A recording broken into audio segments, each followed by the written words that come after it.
Well, welcome back to the Jacob Hornberger radio show. It's great to have you all back this Saturday evening on the internet. Did y'all happen to see what happened to the gold price this past week?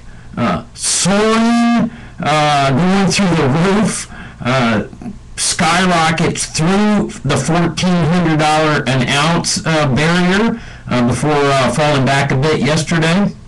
And it seemed like every time gold went up about 1%, silver went up about 3 or 4%.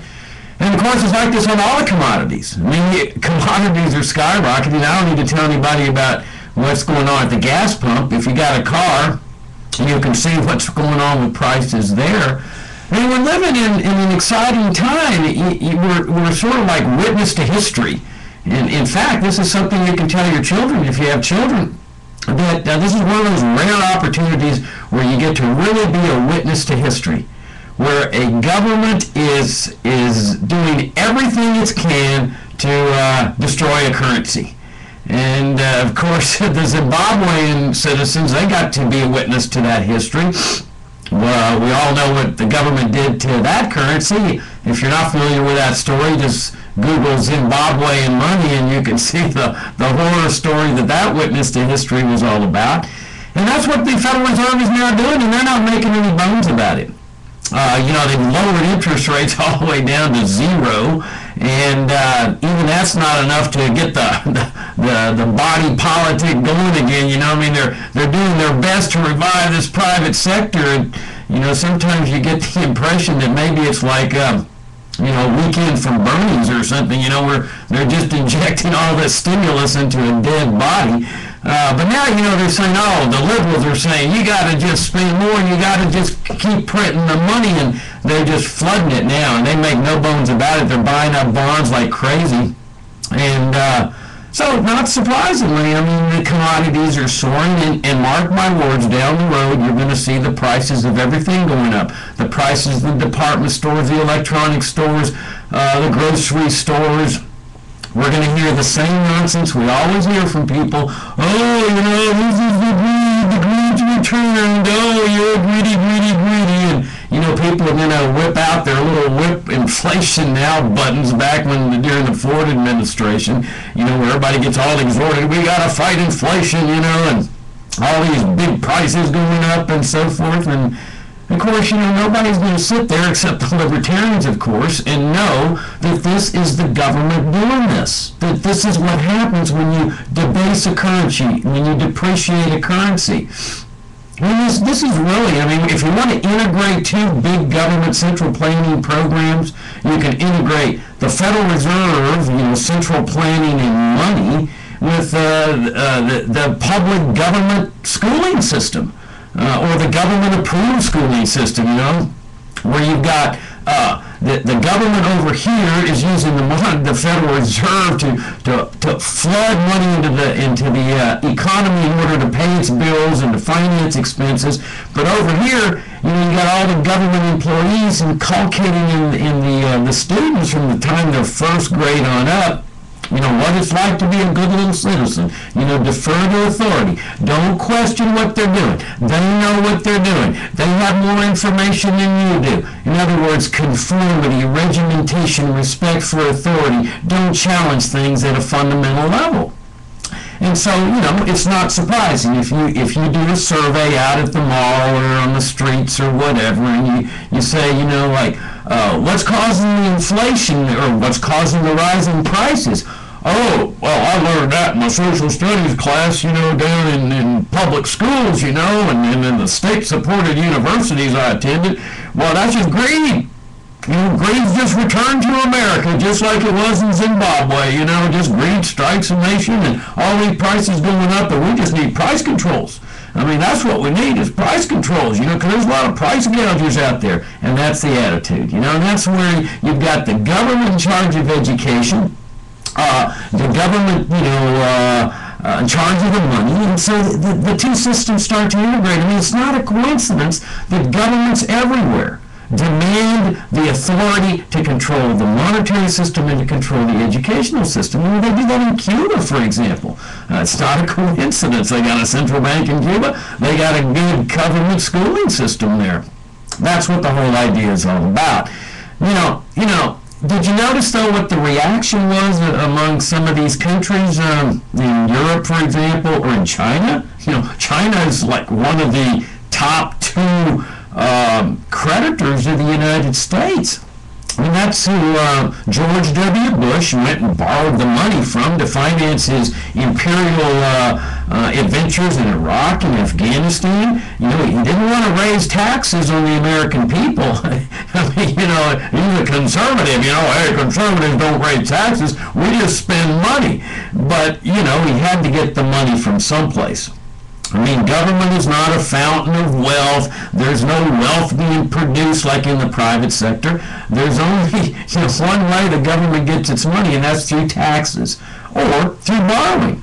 And of course, that's what George W. Bush did. He went off and he went to China, the Chinese communist regime, and he borrowed the money to finance those imperial adventures. So here's China holding all this debt. And so Obama gets a dressing down at this conference in South Korea, where the Chinese tyrants and the European leaders are dressing him down for he's a big spending socialist. I mean, Obama's a big spender. He's a liberal.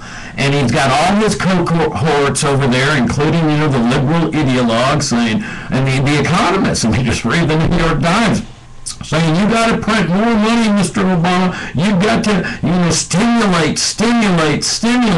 trying to get the, Bernie, going alive again. And they gave him a dressing down. And can you imagine? Here are foreign regimes, including a communist regime, dressing down the President of the United States for being a big spender, for debasing the dollar. Now, of course, the dollar is the reserve currency of the world. All these central banks in Europe are holding dollars as part of their reserves. They have a reasonable expectation. I don't know where that expectation would arise, that the dollar is going to be solid. And the Chinese, they're holding the debt. And here they've loaned this money, and they're saying, wait a minute, if you owe us, say, $1 million, we don't want you to pay us back in dollars that are worth $800,000. But you see, that's what the Fed has always done. That's what the federal government's always done. The Chinese can't be too surprised about this.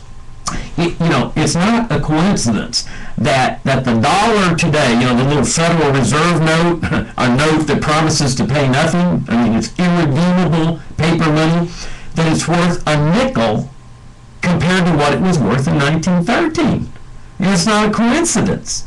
And the reason is because they've been flooding the money supply decade after decade after decade. And what was the reason? Because governments, the U.S. government, all governments are big spenders. This is the way they pay their bills. I mean, wouldn't you like to have this kind of system? I mean, let's be honest. Let's say that, you want to go out to the mall and spend about $10,000. You want to get a new wardrobe. You want to get some electronics. I mean, you really want to load up. But, you don't have the $10,000. And so you say, well, okay, I just remembered I got that printing press down in the basement. Yeah, great, right? So you go down there and you print up $10,000, freshly issued $100 bills. You go down to the mall and you buy all your equipment. Oh, and by the way, you also remember that you just got a bill in from the credit card company saying you owe them $10,000 on previous purchases that you charged. So you say, well, okay, and you go back down to your basement and you print up another $10,000 in freshly minted $100 bills. You go down to the bank and you buy yourself a nice little cashier's check and you mail that off to the credit card company. And then, I mean, you just bought $10,000 worth of goods, you paid off $10,000 of debt, and all you did was get a little bit tired of cranking the crank on that printing machine. Now, that's a pretty good little system, right? Well, that's exactly what the Federal Reserve's been doing. Decade after decade after decade. You see, because the Congress and the President, regardless of which party's in power, Republican or Democrat, they ain't a dime's worth of difference between the two of them, They want to spend money. They want to put people on the dole. They like having people on the dole. People on the dole are not going to challenge government at a fundamental level. They're like little kids, you know, they don't want their dole cut off, their allowance cut off. And so the idea is you put as many people on the dole as possible, including foreign dictatorships. I mean, that's what foreign aid's all about, is, you know, putting those dictators on the dole. Because that way, you know, if you threaten to cut off the dole, hey, whoa, man, you know, they go crazy, just like the average dole recipient here, including the military. I mean, that's a dole to the military.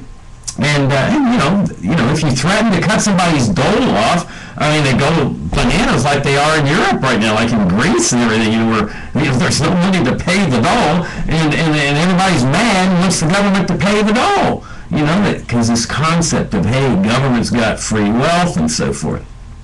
In fact, it was kind of funny to see, you know, some of the newspaper reports of this record price in gold, because some of the status and newspaper reporters, who of course are, you know, products of the government schools, they said, well, it's not really a record. I mean, you know, let's be clear about this. It's not really a record at $1,400 an ounce, because inflation-adjused dollars, it would have to get up to $2,300 an ounce to be a real record. Well, you know, but they kind of leave it like that. They never go down underneath that and ask some fundamental questions like, Mr. Status Reporter, why do we need to be, you know, adjusting for inflation-adjusted dollars? And, you know, he'll come back, oh, well, you obviously did not take economics in your public school systems or your state-supported universities. They would teach you there that inflation's gone up every year since 1913, and therefore they've depreciated the dollar, and you got to be doing... No, Mr. Status Reporter, you missed my point. My point is, why do we live in a society where this is going on? Why is it necessary to be living in a society in which you've got a central bank that year after year, as you just pointed out, Mr. Status Reporter, is debasing the currency, depreciating the currency, printing all this money? Why is that necessary? And of course, he's been bamboozled. I mean, he's like freaking out, because you're not supposed to ask that question. Only a libertarian's going to ask that question. No conservative's going to ask that question. No liberal's going to ask that question. Because in their mind, a central bank is essential to a society. In their minds, this is what makes freedom. This is what makes a free society. When you have a central bank, you know, flooding the money supply, enabling the president to spend more than what he brings in, to pay off his bills, to spend more on top of paying off the bills without having to raise taxes. It's a beautiful little system. And you know, you have the status, you know, you run to any conservative or liberal or any status, and they'll, you know, they live in this little delusionary world. I mean, I'm not kidding you. This is what they will say to you. Oh, Jacob, no, you don't understand, you know, because I always talk with a very authoritative voice, you know. You've got to understand what the Federal Reserve is all about. You know, it was established in 1913 to stabilize money, you know, to make sure there's no crises in the monetary sphere, and to make sure there's stability in the monetary arena. What? I mean, you see what I mean about delusion? I mean, they honestly, you know, what's scary is they honestly believe this claptrap. I mean, they honestly believe this claptrap. Let me tell you about reality. The reality is that there's one and only one purpose to the Federal Reserve, and that's to enable the government to spend more than what it brings in taxes. That's its only function. Okay? That's all it does. That's all it's done since 1913. The reason that the paper reserve irredeemable note that promises to pay nothing is worth a nickel is because they have accommodated the president and the Congress year after year, decade after decade by monetizing their debt, paying off their debt in debased dollars, and then giving them extra cash to go out and buy stuff for cash. That's what this is all about. Now, the process is more complicated, you know, the way they engage in artificial interest rate reductions and open market operations, but that, in essence, is what it's all about. That's why a central bank was established. And in fact, That's why the American people refused to permit a central bank for most of American history throughout the 1800s. They knew what central banks were for. And so, you've got these conservatives and liberals just living in this la-la land that, a free society, we live in a free enterprise economy, and the proof of that is our central banking system. Well, it's la-la land. And the Chinese know it. The Chinese know it. Here they are sitting with massive amounts of U.S. government debt. They loaned out, I don't know what the number is, but it's monumental. Let's just say hypothetically it's $1 million. Okay, it's obviously a very small example, but let's just hypothetically it's $1 million. Well, what they're doing at the Fed is printing up this money that's going to debase it and depreciate its value, because obviously when you increase the supply of something, the value of it's going to go down. And so, and that reduction in value is going to be reflected in the prices we already see in gold and silver and all the other commodities, and which will play out in the rest of the economy. Well, for the Chinese holding debt, they're looking at the prospect of, let's say, receiving hypothetically $800,000. Oh, they just lost out $200,000 on a good faith loan that they made to the U.S. government. We've been saying from the beginning, ever since Bush went to the Chinese communists to borrow that money to fund his imperial adventures, that they're not going to take kindly to this. Nobody likes to lose money. Now, of course, many people say, there's nothing to worry about. The Chinese are so deep in that there's not a chance in the world that they're going to just dump that debt. Well, that might be true. They really are deep in, and they may say we're not going to lose tons of money by dumping everything on the marketplace.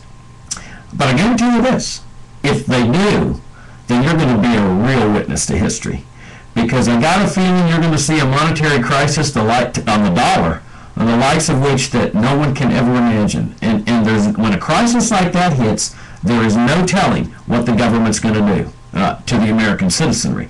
Because remember, they use crises as an opportunity to extend their power. We saw that after 9/11. We saw it in the Great Depression. We see it in the World Wars. Every time they have these so-called emergencies, they expand their power. And if the Chinese were to dump everything at once, all their debt instruments, denominated in dollars, or U.S. government debt instruments, Katie bar the door. Now, will they do that? Well, those that say they're too deep in, they would never take a hit like that, they might be right, okay? But it's not a guarantee, because every investor has to make a calculation. This is what he's calculating. Should I keep everything and lose, say, $500,000, or by dumping everything I only lose $200,000? And if he calculates that he's going to lose more by holding on, then it's rational just to dump everything and take your hit right off the bat. And again, if that occurs, there is no telling what's going to happen to the dollar and to the monetary system in this country. Like I say, we're witnessing history right now, but in a major crisis, we're dumping all that debt instrument. Watch out. Now, it's interesting about what's also going on in Europe, because now, remember, the American people, through their taxes, helped bail out Greece, which went broke. The Greek government went broke, which is what many of us libertarians are saying, that the U.S. government's on that road. The U.S. government's spending $1.3 trillion more than what it's bringing in. It's deeply in debt. Your share of that debt as an individual is $43,000. When people want to get paid off, they're not going to send the IRS out to your house to collect that $43,000 or from your children and so forth. What they're going to do is, obviously that's going to get people upset. What instead they're going to do is what they're doing now. They're just going to start flooding the money supply and pay off that debt, which is going to hurt a lot of people. Inflation is a tax. Make no mistake about it. It is a tax. And we never know who's going to pay the money. Pay this tax, because it's impossible to predict. But already, that's what the gold market is soaring about. That people are protecting themselves from what they think is coming by investing in gold, because gold is a store of value.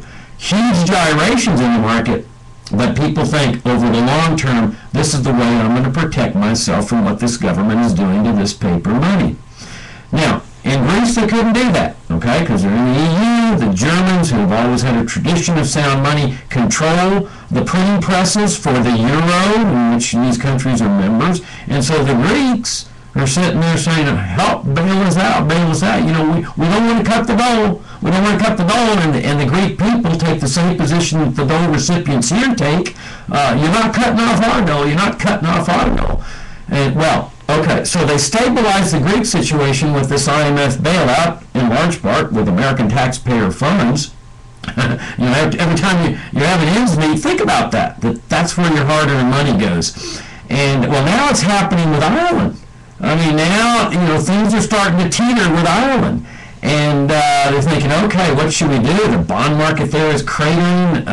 You know, what's going to happen? Who's going to bail out the Irish government? Well, of course, it's going to be the American taxpayers again. I mean, you know, does anybody really have any doubts about that? And the problem is that the whole thing with the Greek thing is now playing out here because a lot of the central banks in Europe invested in the Irish bonds. And so they're looking at, like, they're on the hook now if there's a default. That affects them. And then, of course, they say, well, if we bail out Ireland, then there's Italy, and there's Portugal, and there's Spain, and where does this all stop? And so we may be witnessing, you know, history to a much larger extent than just here in the United States. I mean, it's very possible you could have a perfect monetary storm in Europe, here, and see how it plays out. I mean, it's a remarkable time, but it's not a positive time. You're a witness to history, but it's like a witness in a negative sense. Now, you know, I bring up the George W. Bush thing about where he went to China. I mean, Bush is back in the news, as you know. He's written his memoirs, and he's now going on the road, and he's talking about his great exploits in Iraq and Afghanistan and so forth. And, you know, this is a shame because, you know, I really thought that he would go back to Texas and he'd reflect on what he had done. I mean, you know, invading a country that never attacked the United States, killing hundreds of thousands of people, you know, sacrificing American troops for nothing. But no, I mean, look, this is what his predecessor, you know, that other tall Texan that was engaged in war, Lyndon Johnson, who felt that, boy, his legacy demanded that he get in a war and so forth. And he said, well, you know, he told the Pentagon after he took office, after the Kennedy assassination, okay, you got your war. And, you know, he goes, now I'm not saying he's responsible for the deaths of all 58,000 American men. I mean, there was Richard Nixon that followed him. In fact, here's your perfect model of the conservative and the liberal. Richard Nixon and Lyndon Johnson. Liars, you know, defrauding the American people. I mean, Johnson knew that there was no attack at the Gulf of Tonkin. And the Pentagon knew there wasn't an attack. They had sent those boats up there to provoke the North Vietnamese so they could say, oh, we've been attacked, oh, we've been attacked, you know. Because remember, that this is sort of like the Department of Defense. You know, I mean, don't you love it when conservatives call it the Department of Defense? I mean, do they know what defense is? I mean, you know, this is part of this la-la land that these statists live in. And this is part of what they're doing to the children of this nation. Because when they're herded into these government institutions and they're 6 years old and they go all the way, you know, 6 hours a day, 5 days a week for 12 long years, and then some of them go on to the state-supported, government-supported universities that depend on the dole, again, to stay in existence. The idea is you inculcate this mindset in the American people from the time they're very, very young. Now, how many people ask, what do you mean by Department of Defense? I mean, this is la-la land. This is delusionary. Look, you've got 700 to 1,000 military bases in 130 countries. Is that not incredible? And this is a government that invades countries that don't attack the United States, where the United States is the aggressor. You It intervenes in the affairs of other countries. It engages in coups d'etats. It assassinates people. It involves itself in the elections of other countries by funneling money into the candidates they like in the countries where there's democratic elections. And they call this defense. And they teach the children year after year that this is defense, that this is what's called limited government. I mean, is that not delusionary? Is this not just like weird? Okay, you may say, well, Jacob, what do you mean by defense? Defense. If you're attacked, you defend. You know? I mean, it seems to me pretty plain. Now, okay, you may say, okay, give us a model. What do you mean by, like a country that would truly be defending itself? Okay. Switzerland. Okay, Switzerland. Now, do you see Switzerland funneling money into Venezuela to influence elections there? Taxpayer money, Swiss taxpayer money. Do you see them sending teams abroad to assassinate people? Do you see them with secret prison camps all over the world torturing people? Do you see them invading countries that haven't attacked them? Do you see any Swiss bases anywhere outside Switzerland? No, you don't see any of that. Because the Swiss say, look, we're about defense. We truly are about defense. If you attack us, be prepared for the worst. Because you see, every Swiss citizen's got guns in his house. He's got army assault rifles. I mean, you can see people carrying assault rifles, the reserve soldiers on weekends at train stations. Nobody bats an eye. Everybody's well armed, and everybody knows how to use that assault rifle. So in other words, if some foreign regime tried to invade Switzerland, that invading army would have its shoulders shot dead 1,000 yards before it even reached any Swiss home. And then the Swiss soldier would simply go home for dinner. Because they're well armed, they're well trained, but they just sit there and say, don't jack with us. We're not going to jack with you, but don't come and start invading us. And nobody does. Because everybody knows that if you tried to invade Switzerland, it'd be like trying to swallow a porcupine. You couldn't do it. And it's not just because of the geography. It's because this is what defense is about. A well-armed citizen soldiery prepared to defend their country. You want to know what the true sign, the true label for the Department of Defense is? We've got to deal with reality. We libertarians, in a sense, are therapists for Republican and Democratic status. We've got to confront them with reality. And part of this reality is this idiotic delusion called the Department of Defense. It should be renamed, as a matter of truth and honesty and reality, the Department of Empire and War. Okay? That's what it is. It's the Department of Empire and War. I mean, how can anybody doubt that? All these overseas military bases, torture, coups, assassinations, support of foreign dictatorships, involving yourself in the affairs of other countries. That's the Department of War, Empire and War. I mean, wouldn't that be a more honest thing to do to tell children? And instead, what you're telling children in these government-run institutions is, this is a free society. This is limited government. You've got a CIA that has unlimited power to do whatever it wants with impunity. Kidnap people, torture people, rendition people to dictatorial regimes for the purpose of torture, invade countries, assassinate, and they call that limited government? But yet that's what they inculcate in the mind of the kid. So that by the time the kid's, 18 years old, he's thinking, oh, well, this is a free society, and we have a Department of Defense, and a free society is a central bank that's debasing the currency every week, and it's a government-run educational system that's regimenting and inculcating and molding the mind so that each little citizen becomes a good little citizen, pledging allegiance every day to the republic. I mean, they call it a republic. I mean, this is ridiculous. It hasn't been a republic in more than 100 years.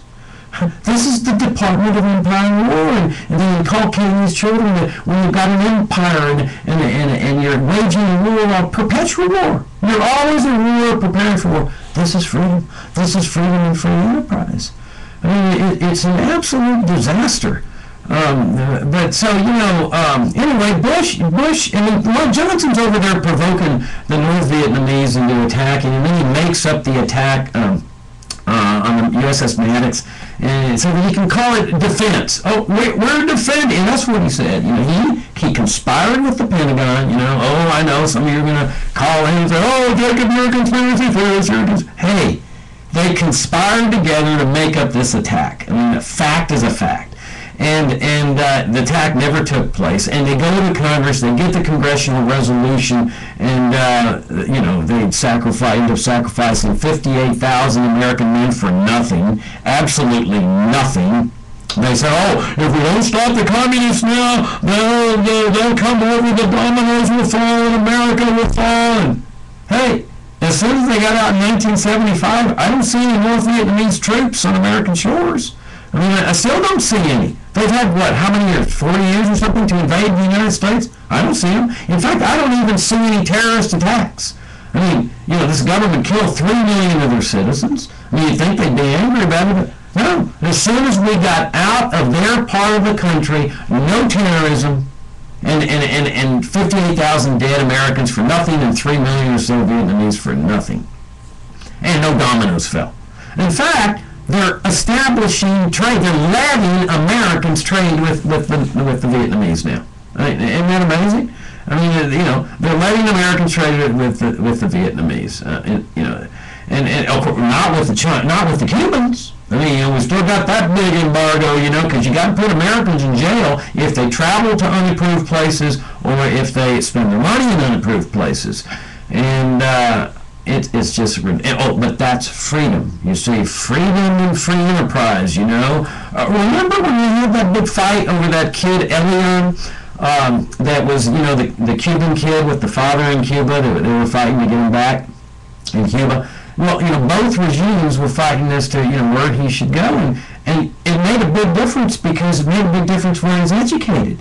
I mean, if he's educated in the Cuban government school, his mind will be molded to say, oh, socialism's great, free healthcare in Cuba, free public schooling in Cuba, free, subsidies in Cuba, free retirement in Cuba. Hey, I'm not describing the United States, I'm describing Cuba, Yeah, okay, the same description applies here, but here they have it total socialism in Cuba. And so this kid grows up, singing all the patriotic Cuban songs, and he buys into the Cuban system and so forth. Well, it would have been no different here. He's sent into a government institution, as a young kid, his mind is molded, and he's taught, Social Security and Medicare and Medicaid and the central bank and agriculture subsidies and foreign aid, and this is all freedom and free enterprise. This is an exceptional country because we've got all this freedom. Yeah, that's really what it's all about. And so anyway, Johnson sacrifices these people. Nixon sacrifices these people. Now, I was never one to criticize George W. Bush for finding a way out of going to Vietnam. I mean, that's what the National Guard was all about. It was the rich man guy, the guy who had the political influence. I lived in that era. I know. The guys that had the political influence and the money got into the Guard and got into the reserves. And at that time, everybody knew that there was no chance, none, of the reserves and the National Guard getting called up and go to Vietnam. It was 100% certainty that if you got in the Guard and you got in the reserves, you weren't going to Nam. I don't fault Bush. I don't fault Cheney for figuring out a way to get out of it. I don't fault Rumsfeld. To me, they were the smart ones. I mean, they were the smart ones. They understood that this was a bunch of bull, and they weren't going to give their lives up for nothing. And so they got out of it. Fine. But where I fault Bush, though, he's got these imperial adventures that he's got in let's take Iraq. Now, everybody knows that Iraq never attacked the United States. That this is a clear case of aggression, where you've got the United States government attacking a country that never attacked the United States. Oh, but why were they so intent on getting evidence that Saddam Hussein was part of 9/11.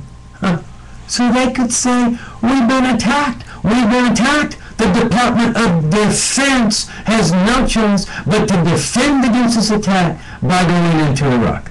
And that's why they were desperate, absolutely desperate, because they couldn't sell to the American people that this is the Department of Empire and War. That they just wanted to get rid of Saddam. That's what it was all about. I mean, that is, if you want to understand U.S. foreign policy, it's all about getting your people in public office. That's what the empire is all about. Now, people say, oh, well, Jake, it's not like the Roman Empire where they would take a Roman like Pontius Pilate or something and put him in charge of some foreign district. That's right. It's this empire's model more on the Soviet model.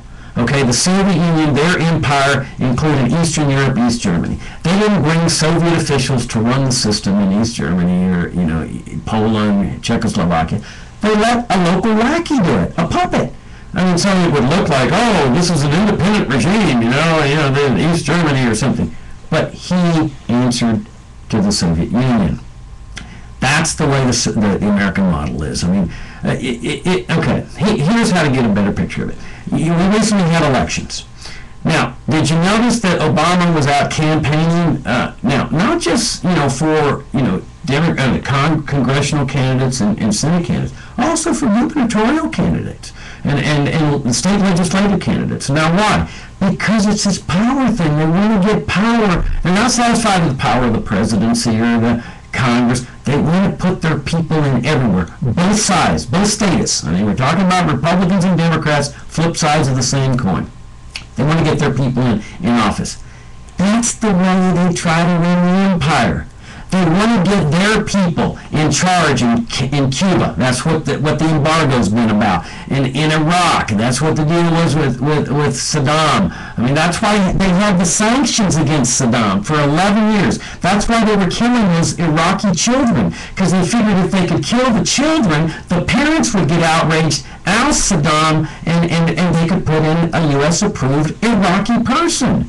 And one of the most horrible things, I mean, I don't want to be too hard only on conservatives, because liberals are really hypocritical too, but one of the most horrific things about those sanctions, and by the way, if you have any doubts about the sanctions, go to our website at the Future of Freedom Foundation, type in the search engine, sanctions Iraq, and we have all the articles there on the sanctions. Or buy Joy Gordon's book on the sanctions against Iraq. It's a real horror story, but the real horrifying part of this, but it really reflects what liberals are like, was when U.S. ambassador to the United Nations under Bill Clinton, liberal par excellence, loves the poor, needy, and disadvantaged. She goes to the United Nations and is speaking on behalf of Clinton and the whole U.S. government. 60 Minutes asks her, it's been said that 500,000 Iraqi children have died from the sanctions. Would you say this has been worth it? And she says, well, it's a tough decision, but yeah, it's worth it. Can you imagine that the deaths of 500,000 children are worth trying to get rid of a man that you don't like because you want to put in somebody else to replace him? And they can say all they want about, the world's better off without Saddam and he was a dictator and stuff, but you know what? Guess who partnered with Saddam during the entire 1980s before they turned on him? You got it, the U.S. government. And even worse, you know how Bush knew, George W. Bush knew that Saddam was going to have, I put knew in quotation marks, that Saddam was going to have weapons of mass destruction? Because he had the receipts. He had the receipts. Because they had the receipts, because guess who gave Saddam those chemical weapons and biological weapons? You got it. The United States and other Western countries. That was when they were partnering with Saddam in the 1980s. Don't believe it? Go to our website, type into the search engine, where did Iraq get, and it'll pop up all the articles that document where Iraq got its weapons of mass destruction. So this was their buddy. I mean, this idea that, we love democracy. I mean, that's what they said after the WMDs. They kept making fun of the hapless union inspectors. They don't know where to go. They don't know how to search. We need the troops in there, and they'll search fine. And So they do know there's no WMDs. The man destroyed them after all. But did they get out? Did they say, we're sorry, we made a mistake, there's no WMDs? No. They just shifted gears and they said, well, our other reason is we're here to democracy spread. We love the Iraqi people. Well, they love them so much to death. I mean, they killed hundreds of thousands in this process. They think it's worth it. They have no remorse. No matter how high the number was in the Iraqi dead, that was okay. I mean, that's worth it to get in a new regime. And you know what's scary? That both these Democrats and Republicans really think that people are now free in Iraq. I mean, that's what's really scary about this. They're convinced that Iraqis are now free, and then they talk about it. Oh, well, at least we got rid of Saddam and freed the Iraqi people. This is a regime that's torturing people, barging down doors with the help of troops, foreign troops, killing people who resist the regime, exactly what Saddam was doing, indefinite detention, jailing of journalists, gun control, and this was what the status calls freedom. I mean, you know what's even scary about this? Is that's what the kind of freedom that they want to establish here in the United States. I mean, they think this is freedom, so they want to make America free, and that's what they want to do. You know, bigger and larger, more intrusive government, not just body scans at the airports. We're talking about NSA spying. We're talking about violations of liberty, indefinite detentions, assassination of Americans, gun confiscation, all the way down the gamut. That's their ideal, these statists. Now, where did Bush get his money? Well, this gets us right around back to the Federal Reserve System. He goes and borrows it from the Chinese communists. Now, isn't this ironic? This is the communist regime that was funneling arms into Vietnam, that was killing those 58,000 American men. Bush goes to them to borrow the money, puts this government into hock to the Chinese communists. And that's why American officials are semi-nice to the Chinese, because they hold them by the neck with these debt instruments. And so, yeah, I mean, there's no telling what's going to happen here. But this is the way, this is your integration with the empire, the out-of-control federal spending, the welfare state, the military dole, and the Federal Reserve, and in the government schooling system that gets people to accept this and defer to authority and not say anything because their dole might be cut off. Here's your integration between the welfare state and the warfare state. If you're on the dole as part of the welfare state, what are the chances that you're going to be complaining about all this?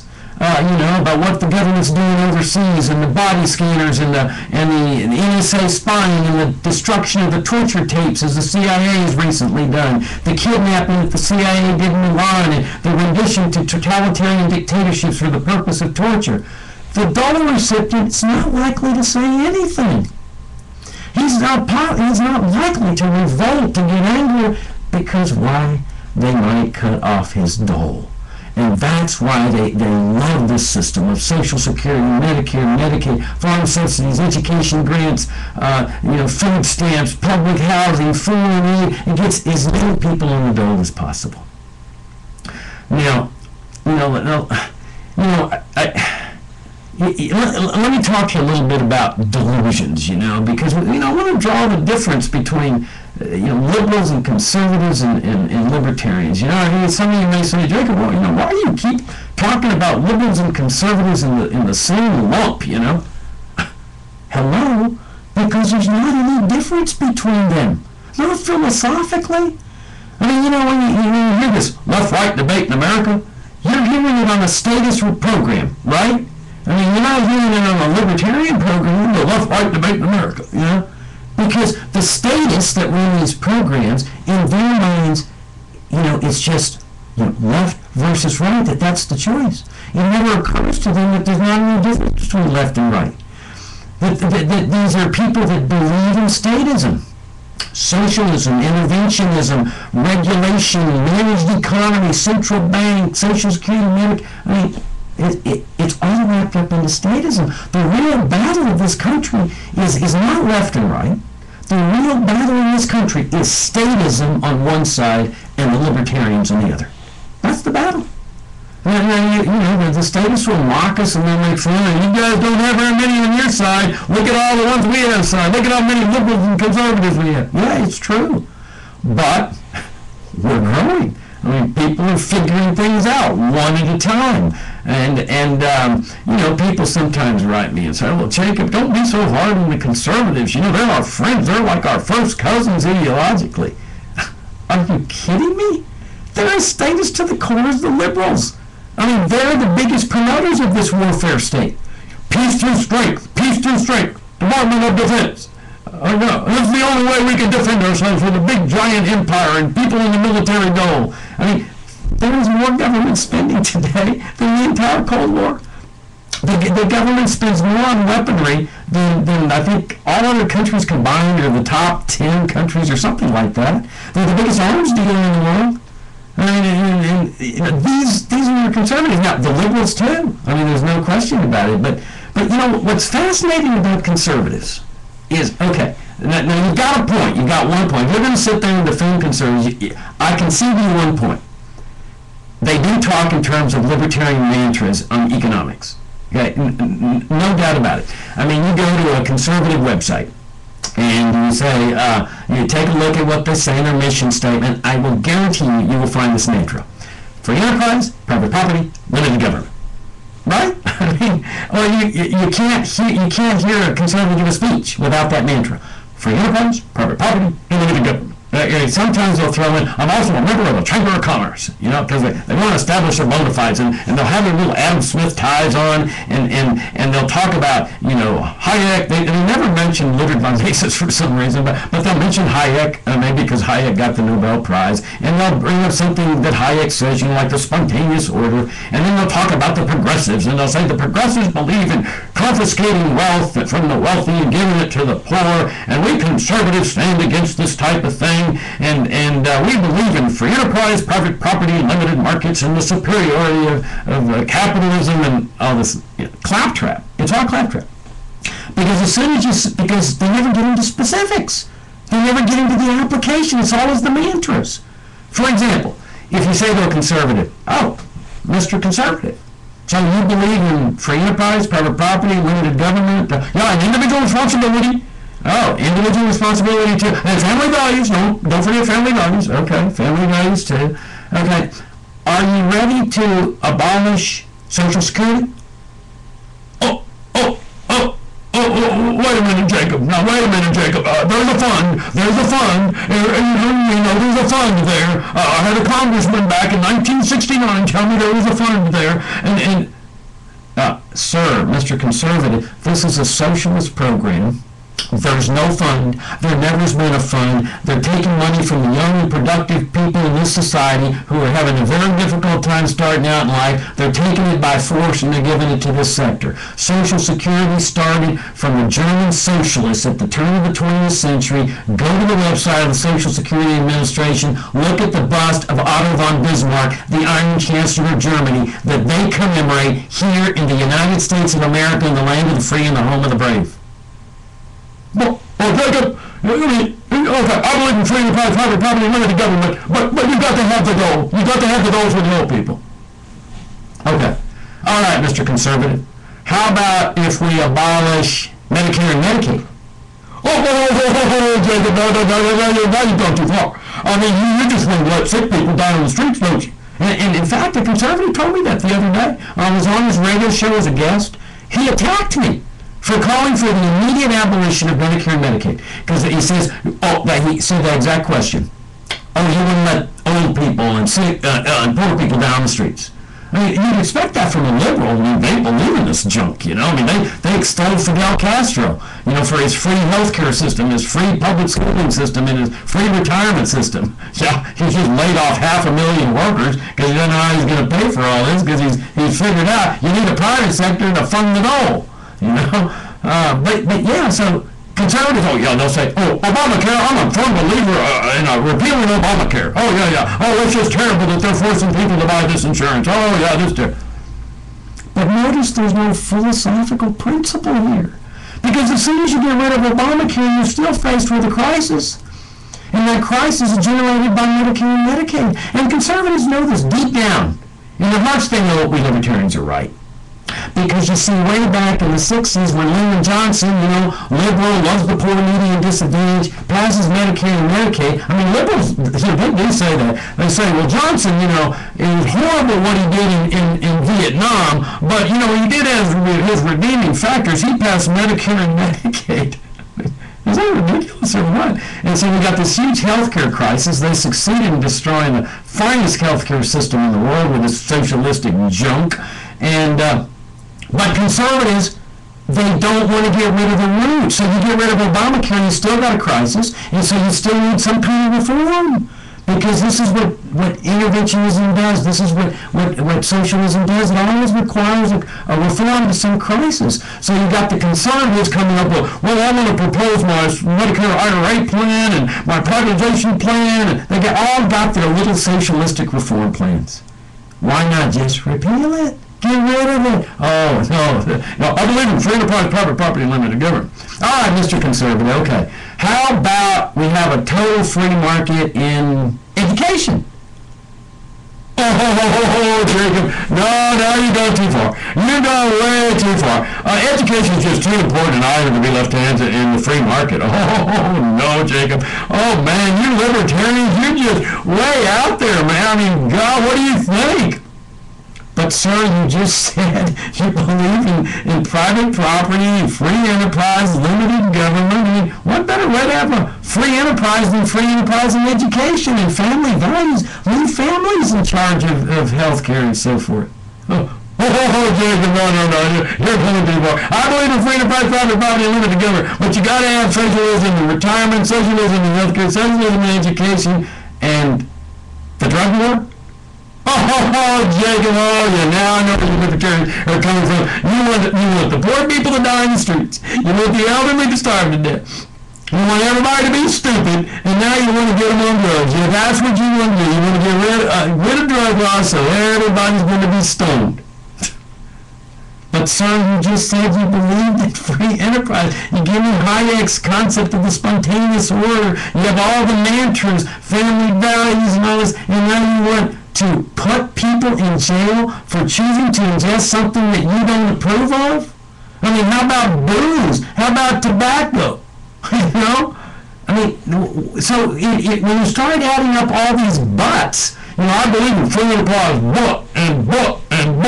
but, you've got the statist conservative. All right? Now, I'm not saying the liberals are any better. I mean, they're hypocrisy. You want to see an example of their hypocrisy? Oh, we love the poor, the needy, and the disadvantaged. I mean, right? Isn't that what they say when we call for the repeal of Social Security and Medicare? They accuse us of hating the poor, the needy, and the disadvantaged. And that's their shtick, even though their big hero, Bill Clinton, he contributed to the deaths with those sanctions of, hundreds of thousands of Iraqi children. I mean, where could you find poor, needier, and more destitute people than those Iraqi children? The Madeleine Albright said we were worth killing in order to get a new regime in Iraq. Or look, take the illegal aliens. I mean, here the liberals are saying, we favor food stamps only because we love the poor, needy, and disadvantaged. What are you doing to illegal aliens, Mr. Liberal? You're deporting them, you're raiding them, you're abusing them, you're terrorizing them.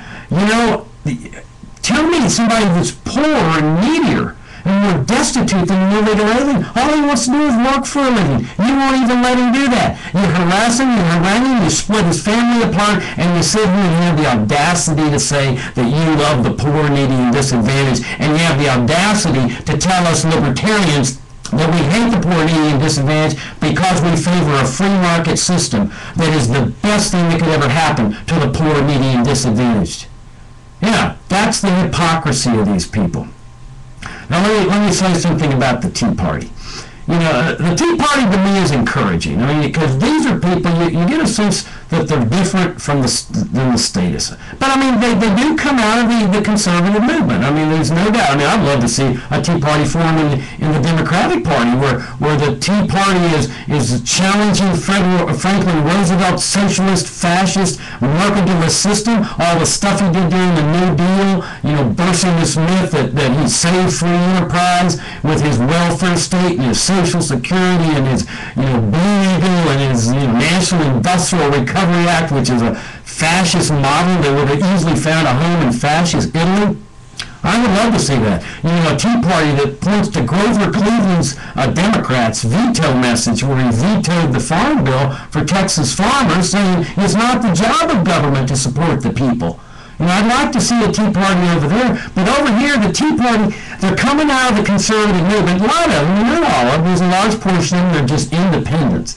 But they're challenging the establishment. They're focused on out-of-control spending. They're on the debt. I hope they start getting focused on what the Fed's doing to the money of this country, but they're studying the Constitution, they're studying the Declaration of Independence. All this is very encouraging to me. Why? Because the gears are moving. When the gears are moving and people start thinking, we libertarians have a chance. Because you see, there's a chance that they may start figuring out, you libertarians have been right. You've been right from the very beginning. That if we had listened to you, we wouldn't be heading into bankruptcy or inflation and possibly hyperinflation and crises in Iraq and Afghanistan and everywhere else around the world. We wouldn't have this drug war and this war on poverty and war on illiteracy, war on immigrants, war. We'd be living in a peaceful, harmonious, prosperous, normal society. And so there's a chance when people are thinking that they'll come over to the libertarians. They'll discover what we're doing, what we're about, and I find that very encouraging, because when people are asking questions and we're challenging, by golly, we got a shot. Now, the negative side of this is that the conservatives are enveloping these people. I mean, you look at the conservative think tanks, the conservative education foundations, they're just enveloping the Tea Party, which means enveloping them in statism. Making them think that all this socialist junk is freedom, like they're teaching their children in these government schools, making them operate within a reform paradigm. Sort of like, okay, here's the way to look at it. You got a statist box with all this statism in it, and inside all the Americans, including the Tea Party, and everywhere around the box is freedom, free enterprise, private property. And yet, it's all statism. I mean, they're over there telling these Tea Party people, oh man, we can reform the system. We just got to come up with our plan to reform the system. Well, that's the danger here, that the statists are enveloping the Tea Party people. Now, you got to just leave things go. I mean, you got to put our ideas out there as libertarians, put ideas in the marketplace. If people don't grab onto them, so be it. I mean, statists love mocking libertarians. Well, you guys never get more than 10% of the vote and so forth. Yeah, and your point is, well, yeah, you ought to join those statists. If you were advocating statism, that'd be popular and you'd be credible and you could get into public office too. They just don't get it. There's something about truth and integrity and principle and trying to change the world. You don't change the world by becoming a statist. The world is statist. You change the world by becoming a libertarian, discovering the libertarian roots of this country, and discovering that libertarianism is the key to a healthy, prosperous, harmonious society.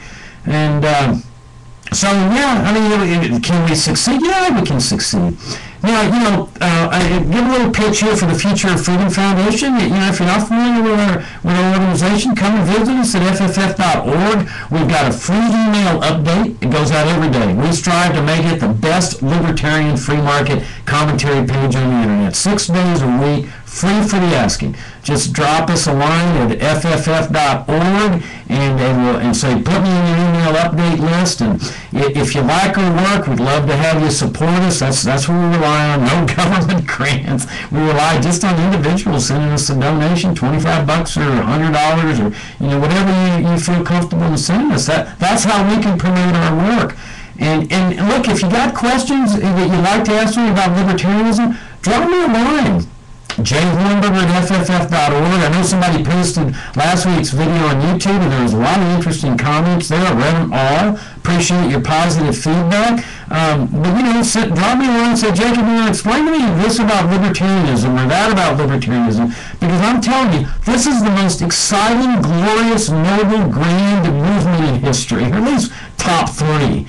And those of us that are in it, this is our passion. We do want to change the world. That's what we're about. But we want to change the world to a better place. And that's why we keep talking, not just in mantras, but in application of the principles. So thank you very much for listening. Thank you much for your interest, and thank you for your support of Liberty and the Future of Freedom Foundation. Until next week, bye-bye.